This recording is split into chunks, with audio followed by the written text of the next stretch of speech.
Let's take a look at replacing the ignition coil on this GM 3100 engine. Now you can see it's got two coil towers here, and so there's three different coil packs on this particular engine, and they've all got companion cylinders. So cylinders 1 and 4 are a companion pair, 3 and 6, and 2 and 5.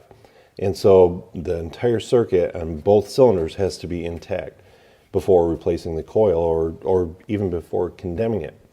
But let's talk about replacing the coil.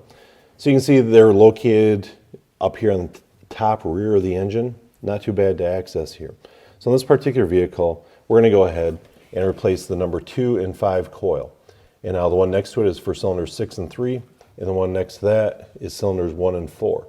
So we have 1, 4, 6, 3, 2, 5. And on the OE coil towers here, it's actually got the numbers printed. So I'm going to have to pop off the plug wires here. But in order to prevent any confusion when I put it back together, I'm going to take a marker and just write the cylinder numbers on the plug wire. So when I go back to install it, I don't have to worry about mixing them up. So we'll pop the two plug wires off. Now I'm going to take my 1/4-inch ratchet with a 5.5 millimeter socket, and there's just two bolts holding it down here. So you can see, if we look at the coil, there's one on the top, one on the bottom, and so we'll just unbolt those and lift the coil off.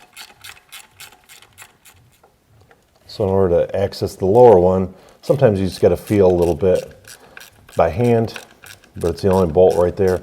There's no special tricks, no universal sockets, no twisting, anything like that.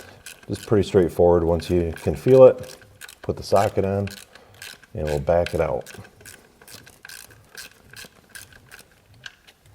Okay, so once we got both of the bolts out, now we're ready to remove the coil.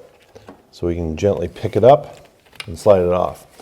Now on the ignition module, there's two electrical tabs in there that the coil sits on. So we want to be careful when we remove it. Got to slide it directly up off there. Make sure they're good and clean. Now, of course, the new coil comes with a little rubber insulator boot that goes on the ignition module itself. So we'll just take a 90-degree pick, and I'm going to slide those up off there. And as you can see, we're going to slide this into place. So now that we've got the insulator in place, I can take the coil, slide it back down over the little electrical tab there. I'll take my two bolts here.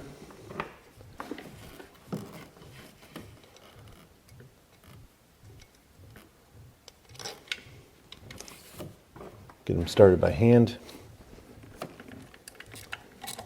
Get them both snug down good.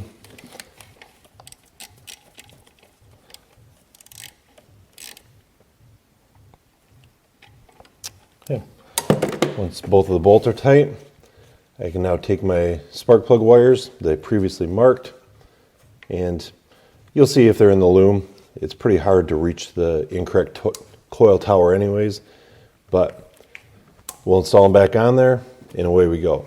Now typically, if you got a faulty coil, it's not a bad idea to replace the secondary ignition, meaning the spark plug wires and the spark plugs themselves.